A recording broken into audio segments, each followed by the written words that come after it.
The phrases transitional housing, neighborhoods in transition, making a career transition, don't always make the word transition sound very appealing, do they?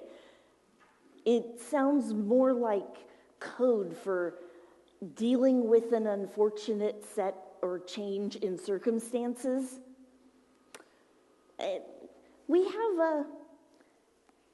think we have a rough relationship with the word and the concept of transition. Because as we better understand the nature of change and our relationship with change, we know that that is in fact a constant. Change happens. But transition is about there being change that is occurring, and we don't know exactly what the other side is.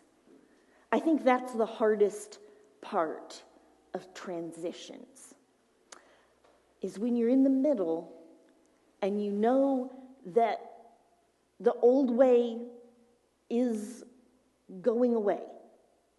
Things are different, but we don't yet have a clear picture of the new way of being. I think our church is in one of those transition times. Certainly the United Methodist Church and the Central Texas Conference are in a transitional period where we don't know exactly what the outcome will be, but things are already different, changing. Our whole world is really in a transition time, I think. If we look at this globally in kind of a meta lens, there's a lot of things in our culture that are changing right now. And that can be big and scary.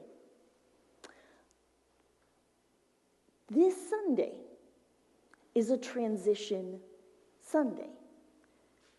In the liturgical calendar, the church year, which begins with Advent, leading up to Christmas, and then concludes kind of with Epiphany, that whole season, or seasons, point to Jesus as the promised agent of this transformation, of this great change that God is working.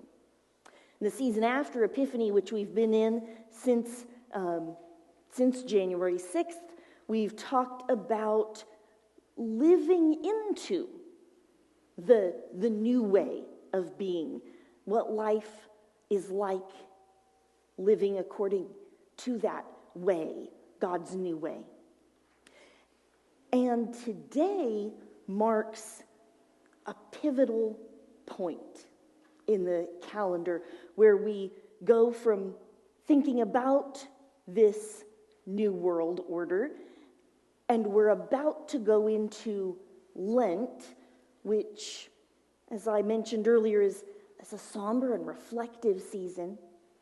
Today is Transfiguration Sunday, and it's a point at which things shift, and we get a glimpse of what the world to come could be. And it's also a transition for Matthew, for his church. And well, let's take a look at the way he tells the story. In the Gospel according to Matthew chapter 17, Jesus has been talking about predicting, foretelling his suffering and death. And as you might imagine, it has been received with, well, at best, confusion, and sometimes with outright hostility or disbelief. And so it says that 6 days later, Jesus took Peter, James, and John, his brother, and brought them to the top of a very high mountain. Just to make a little asterisk here, their definition of very high mountain is similar to a Texan's definition of very high mountain. It seems significant to us, but people from Colorado probably think it's barely a hill. You know, their terrain's rough, and this is a particularly high point, but not exactly the Rocky Mountains or the Himalayas. It's still one they can walk up. So he takes these 3 disciples, his inner circle with them, to the top of a very high mountain. And he was transformed in front of them. Some translations say transfigured in front of them. His face shone like the sun, and his clothes became as white as light. Then Moses and Elijah appeared to them, talking with Jesus. Peter reacted to all of this by saying to Jesus, Lord, it's good that we're here. If you want, I'll make 3 shrines, and one for you, one for Moses, and one for Elijah. While he was still speaking, look, a bright cloud overshadowed them. A voice from the cloud said, "This is my son, whom I dearly love. I am very pleased with him. Listen to him." Hearing this, the disciples fell on their faces, filled with awe. But Jesus came and touched them. "Get up," he said. "Don't be afraid." When they looked up, they saw no one but Jesus. As they were coming down the mountain, Jesus commanded them, "Don't tell anybody about the vision until the human one is raised from the dead." Let us hear what the Spirit is speaking to God's people.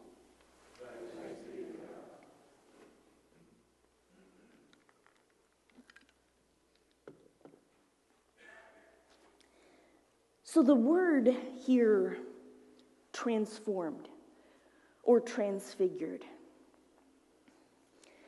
it seems significant. It's a weighty word, and we could ponder and dissect and look into that, which I'm sure would be fruitful at some point. But for me, if we focus on the result, I think, is the point of this. The essence of it will do. And apparently, what happens here is that God reveals to these 3 disciples, and to, by extension, Matthew's community who is hearing and reading this, God reveals Jesus in the body in which he will be resurrected. God reveals Jesus as he will be in the future. after the resurrection. A body that is not limited in the way that normal human bodies are, but that is still very much a body. And this is a vision of the future. For those disciples, those three, this is a little peek at what is to come. But for Matthew's community, who, like us, have already heard the whole story, so we know that the resurrection has, in fact, already occurred. For them, for they who know the rest of this promise, this vision, has already happened. So it is, in fact, a confirmation of what the resurrection is, which is a glimpse of the future of the transformed world. It is confirmation that this great transformation is indeed underway. That the new world order is here and is building steam. Now, sometimes that's difficult to see, and the reason that Matthew believed his community needed some reminding and reassurance of this is because, honestly, sometimes, even though we know the end of the story, even though we know something to be true, if everything around us basically indicates the opposite, sometimes we have moments that we get confused or overwhelmed or just can't see past these old world things, the order that exists to exert power, and the way that the world has come to work, not the God way. And so Matthew's community was struggling. Matthew's community was a church that had conflict within and conflict without. Within the community, they were having conflict and disagreement over the issue of Gentiles joining the movement. Because Matthew's community was a synagogue, was a group of Jewish people in the diaspora, the places where Jewish people found themselves spread out. And they were struggling with whether or not the Gentiles who heard the good news could join their movement, the way, without first becoming Jewish or not. Or if they could, then to what extent did they have to follow the Jewish rules and lifestyle and such?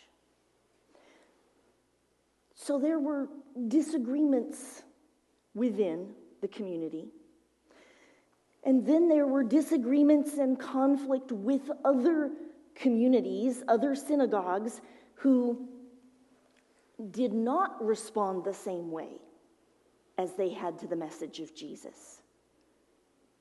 Matthew's community had heard about Jesus and believed that he was the eschatological rabbi, he was the Messiah. But not all synagogues, not all groups received that news and reacted that way. Some rejected it outright. Some said, that's heresy. They've crossed a line. We don't do that.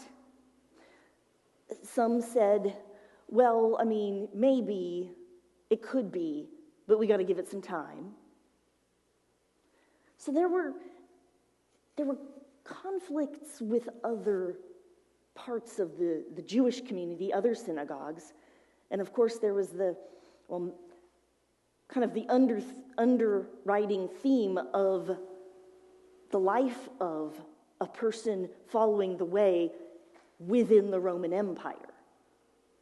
Like, to what extent do we keep to ourselves and not make waves and try not to get killed? What is the line that we won't cross if they tell us to do something we disagree with?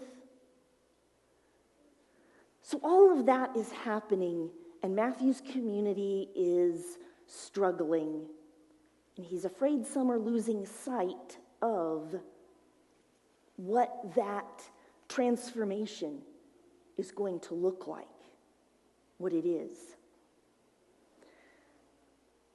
I think we struggle the same way. And Matthew's message to his community is, hang in there, your suffering is worth it.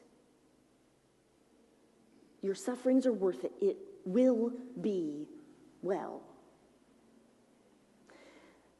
So today, when we are doom scrolling or getting overwhelmed by the massive amounts of information that come our way, that invade our personal space, even on our wrists and on our phones, and tell us all of the bad things that are happening, all of the scary things, all of the things that are way beyond our control. We, too, need reminders of what the transformation, what the future is going to look like. So I was thinking about this. What are examples that I have seen of how things will be when it's all worked out, when the transformation has come in full? And the first thing I thought of was my friend Kaiya, who is a pastor in the United Methodist Church in Burundi. Burundi is a pretty tiny country in Africa, and it's in kind of the southern half of Africa, and it's between big giant Democratic Republic of Congo and like Rwanda and Kenya, and some other places that have names that we associate with lots of war and unrest. And it's true, and it's a teeny tiny country right smack in the middle of all that. But we got connected through a friend that I have here who's become a United Methodist pastor. He was a pastor in Africa, and I met him at the first church that I served here when I was commissioned, and helped reunite his family. And he introduced us. He had met Kaiya when she came for the general conference in 2008 in Fort Worth. And he introduced me to her, and I really didn't expect anything. I mean, D2 said, oh, hey, you have to meet my friend, and you would like her. Okay, sure. I'll type hello to somebody, It felt very non-committal, I don't know what's going to happen here, but sure, I'll say hi. Well, over the years, we have become very, very close friends. Like, she's toward the top of the list of people that I text when, something's gone wrong and I need help or prayers or just someone to, give me a sanity check. She's right up there, and she's a very close friend. But the reason I think that this is so amazing and so indicative of the transformation, the transformed world to come, is that because we did not originally speak the same language, and we have communicated through, efforts. Her English is really decent, especially for not practicing it all that often. And my French was very rusty, and I have learned a lot, and we communicate and call each other sister. And she's like 9 time zones ahead of us. How unbelievable is that? That one could become such close friends to a person on another continent who you've never met in person, but with whom you can share life, despite language barriers sometimes. Isn't that a transformation kind of thing? I thought also of my friend, colleague, mentee, I suppose, John Rue. I'd invited him to preach here about a year ago. I don't know if you recall. He's Filipino. And when I think about how he is starting his career in ministry in the United Methodist Church, in the Central Texas Conference, at this time, in this season of we also voted on these churches to leave, John Rue and 11 others said, I sign up. I'm here for it. And they were commissioned and ordained this last year. That is proof to me that God is doing the calling, because I don't think many of us, upon wise counsel, would say, sure, sign me up for that great amount of uncertainty, and I don't know where I'll be in 2 years, and who knows what, this could look totally different in a year or two time. And they said, God, send me. I choose to show up. Those are amazing signs. What do you think? Do you have an amazing sign or a glimpse of what the transformed future, the realm of God might look like? I want to hear it.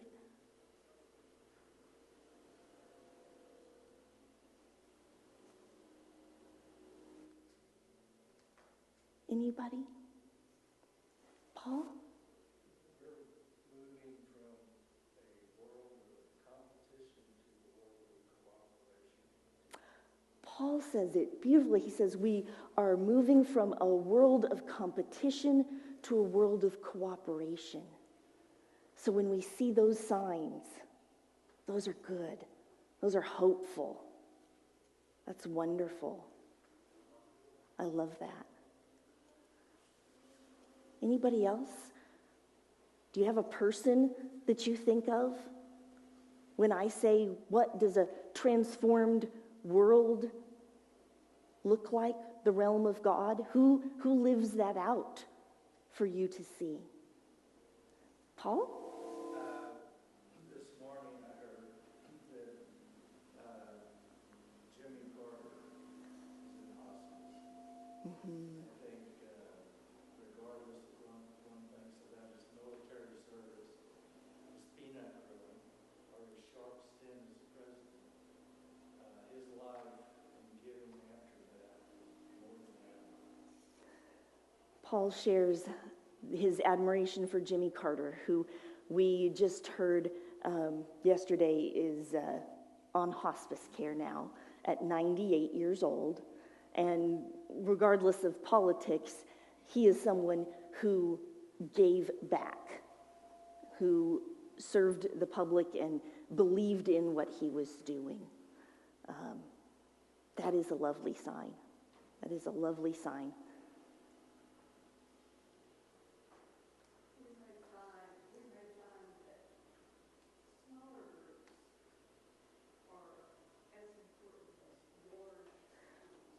Oh, yeah.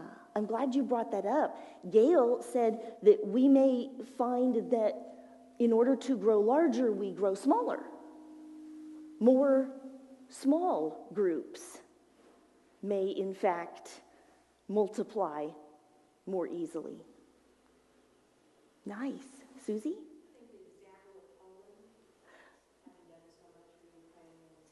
Oh, yeah. Susie lifts up the example of Poland, who, as a country, has really experienced firsthand, the effects of people fleeing from war, and have done so very graciously, have given a lot to the Ukrainian refugees who have arrived in their country and helped them to get food and shelter, get to a more permanent situation. Anybody else? As far as the United Methodist Church, I think that God's wanting us to stop, take a look at ourselves and ask ourselves, how do we believe? What do we think? Nice. So Bodhi says that in the midst of all that's going on in our United Methodist Church and in our conference, God wants us to use this as an opportunity to reflect on the basics, on what do we believe church should really be? What is church? Who should we be for the world? And if I could tack on to that, I think collaborating and not fighting is a really good place to start. I think that is a much better witness. Anybody else?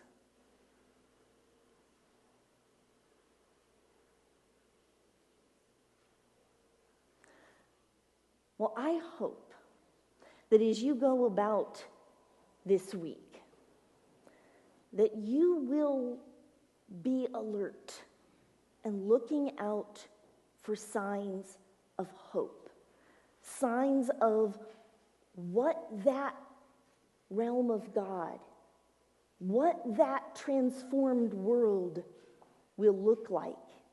And we may see it in another person, in an action, in a movement, in an idea, in a presence that we feel.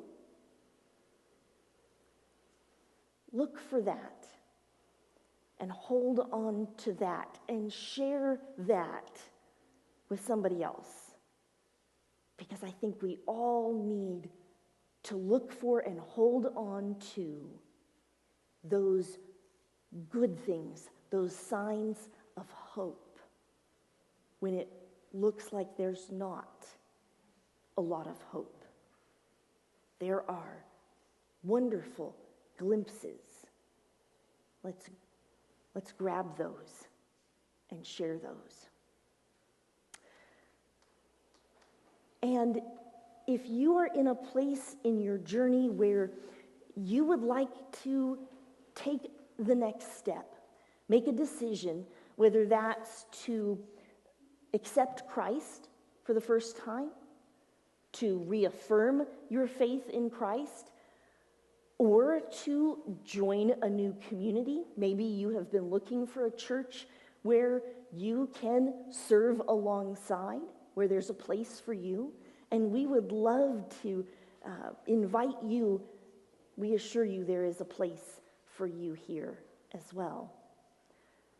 We don't claim to have figured everything out and have all the right answers, but we are committed to doing it together, to being on this journey in support of one another. And so if you'd like to make any of those decisions, you can either contact me during the week, call or email the office, or you can come and share that with me now. And I wanted to share with you that we have a new member this week, and his name is Jim Smith, and he's going to raise his hand right back there. Oh, he's going to stand up. There we go. He's in the back. I had the great pleasure of visiting with Jim this week and learning more about the gifts that he has and the wonderful things he will bring to our church. And I encourage you to say hi to him on your way out and try to get to know him better, because I think God has great things in store for all of us. And then I'd like to invite you, as you are able, to stand and we'll sing together this last song. You may not recognize the name of it or the words, but it's a tune that you know, I promise. You know the tune. It's to actually an Advent Christmas song, but that will help you learn the new words. You already know the tune. So let us give it a shot.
As you go this week looking for those signs of hope, trust that they are there, and the Spirit will testify to them with your spirit. Go in peace.